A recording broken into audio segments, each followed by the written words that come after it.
আপনার কি মনে আছে এই ভিডিওটার কথা? না, আমি নির্দোষ দাবি করতেছি না। আমি যখন জানি, আমি কেন নিজেকে নির্দোষ দাবি করব? আমি দোষী। আমি কি আপনাদেরকে একবারও বলছি আমি নির্দোষ? জি, 2023 সালের দিকে এই ভিডিওটা এত বেশি ভাইরাল হয়, এই ভিডিওটা দেখে নাই এমন মানুষ খুব কমই আছে। আর এই ভিডিওর ডায়লগটা নিয়ে শত শত টিকটকাররা টিকটকেও ভিডিও বানাইছিল, অনেকে মিমসও বানাইছিল।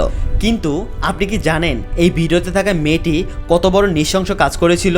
যদি না জেনে থাকেন তাহলে আজকের এই ভিডিওটা সম্পূর্ণ দেখেন, আপনারা সব কিছুই জেনে যাবেন এই মেয়েটা আসলে কি করেছিল। তো আজকের ভিডিওর টপিক হচ্ছে the murder case of Hasan Ali.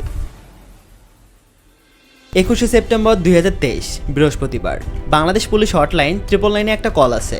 জানা যায় চট্টগ্রাম বিভাগের পতেঙ্গা সমুদ্র বন্দরের 12 নম্বর ঘাট এলাকার খালে একটি সন্দেহজনক তালাবন্ধ সুটকেস পাওয়া গেছে এবং স্থানীয়রা সেটা দেখে সন্দেহ করে এখানে অস্বাভাবিক কিছু একটা আছে, তাই সেই সুটকেসটা খোলার সাহস তারা পায় না। এরপর তারা পুলিশের হটলাইন 999-এ ফোন করে এবং কিছুক্ষণের মধ্যে সেখানে পুলিশ এসে হাজির হয়। এরপর পুলিশ খাল থেকে সেই কালো রঙের সুটকেসটা উঠায় এবং তালা ভাঙে এবং ভিতরে যা দেখতে পায় সেটা দেখার জন্য পুলিশ একদমই প্রস্তুত ছিল না, কারণ সেই সুটকেসের ভিতরে ছিল একটি মানুষের খণ্ডিত করা দেহের 8টি অংশ।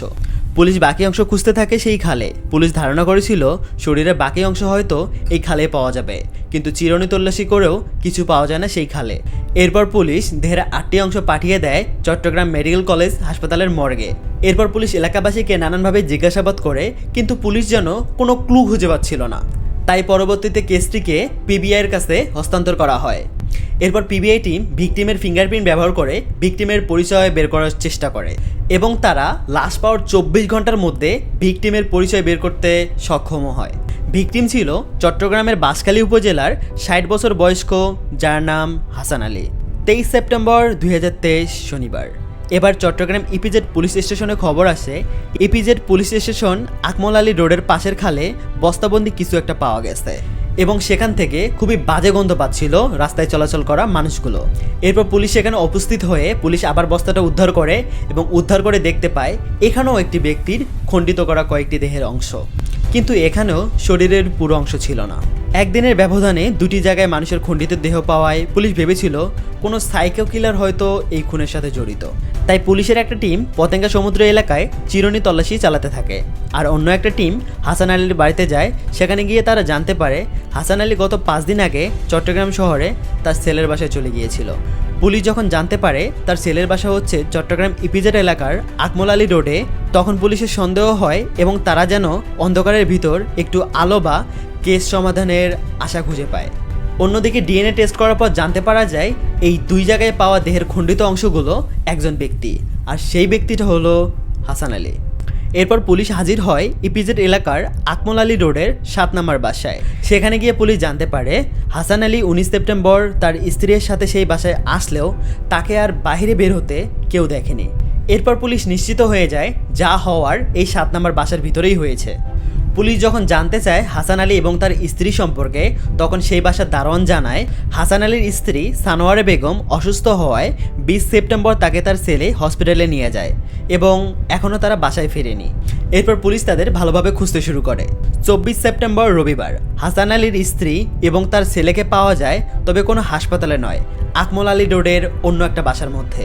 তাহলে কি হয়েছিল হাসান আলীর সাথে, আর কেনই বা তাকে 19 তারিখের পর আর দেখা যায়নি, আর কেনই বা হাসান আলীর স্ত্রী ও ছেলেকে অন্য বাসায় লুকিয়ে থাকতে হলো? এগুলো জানার আগে হাসান আলীর পরিবার সম্পর্কে আমাদের একটু জানতে হবে। হাসান আলী ও তার স্ত্রীর 2 ছেলে এবং 1 মেয়ে ছিল। বড় ছেলে মোস্তাফিজুর রহমান, যার বয়স আনুমানিক 32 বছর। ছোট ছেলে শফিকুর রহমান জাহাঙ্গীর, যার বয়স 27 বছর এবং মেয়ের নাম জানা যায়নি, তবে তার বয়স আনুমানিক 26 বছর। এদের মধ্যে বড় ছেলে মোস্তাফিজুর এবং তার স্ত্রী, ছোট ছেলে শফিকুর রহমান জাহাঙ্গীর এবং তার স্ত্রী আনারকলি থাকতো সেই 7 নম্বর বাসায়। আপনারা এখন হয়তো চিনতে পারছেন বা বুঝতে পারছেন এই আনারকলি আসলে কে। হ্যাঁ, ইনি আনারকলি হাসান আলীর ছোট ছেলে শফিকুর রহমান জাহাঙ্গীরের স্ত্রী।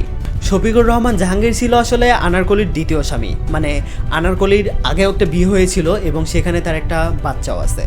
হাসান আলীর মেয়ে এবং তার হাজবেন্ড থাকতো অন্য একটা এলাকায়, তাই তাদের ইম্প্যাক্ট তেমন একটা পড়ে নাই এই কেসের মধ্যে।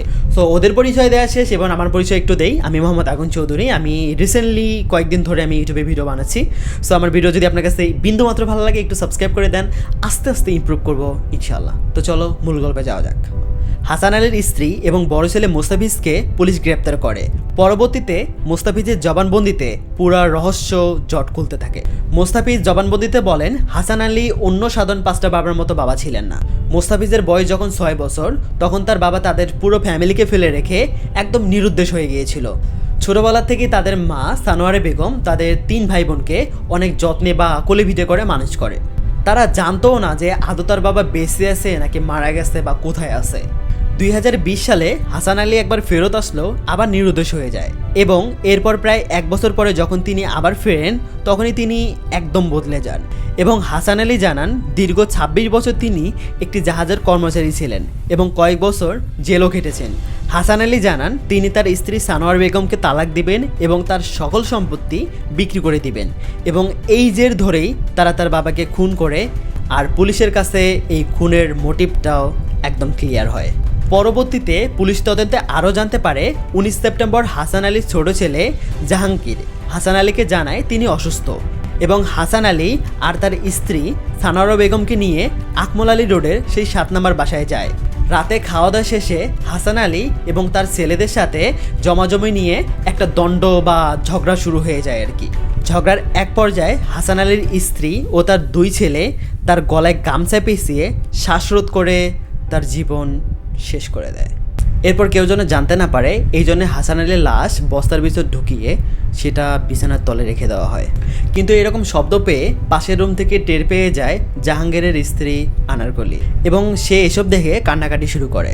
একসময় জাহাঙ্গীর তাকে সংসার ভাঙার ভয় দেখিয়ে তাদের সাহায্য করতে রাজি করায়। যেহেতু আনারকলির আগে একটা বিয়ে হয়েছিল তাই আরও একটা বিয়ের সংসার ভেঙে যাবে এটা আনারকলির কাছে একটু অসম্মানজনক। একটা কথা আছে যে সাধারণ ঘরের মেয়েরা মৃত্যুকেও ততটা ভয় পায় না যতটা ভয় পায় তার সম্মান হানিকে। সো এই কারণেই সম্মান হারানোর ভয়ে বা স্বামীকে হারানোর ভয়ে সে তার কথা মেনে নেয়। যেহেতু লাশ বাইরে নিতে হবে এবং বাসায় সিসি ক্যামেরা আসতে তাই হাসান আলীর 2 ছেলে লাশটা এবং কালো সুটকেসে ভরে। বড় ছেলে জাহাঙ্গীর হাসান আলীর খণ্ডিত দেহের কিছু অংশ বস্তায় ভরে তাদের বাসার পাশে খালে ফেলে দেয়, যার সিসিটিভি ফুটেজ পুলিশ পরে দেখতে পারে। আর হাত পা ভর্তি সুটকেস ফেলে দেওয়ার দায়িত্ব পড়ে তার ছোট ছেলে জাহাঙ্গীর এবং তার স্ত্রীর। এরপর তারা 12 নম্বর ঘাট এলাকার একটি ঘাটে সুটকেস ফেলে দেয় এবং মাথাটিকে পতেঙ্গা সমুদ্রের কাছাকাছি ফেলে দেওয়া হয়, যা কিনা আজ পর্যন্ত পাওয়া যায়নি। এই তথ্যের ভিত্তিতে 24 সেপ্টেম্বর আনারকলিকে গ্রেপ্তার করা হয়, কিন্তু জাহাঙ্গীরকে গ্রেপ্তার করতে ব্যর্থ হয় পুলিশ।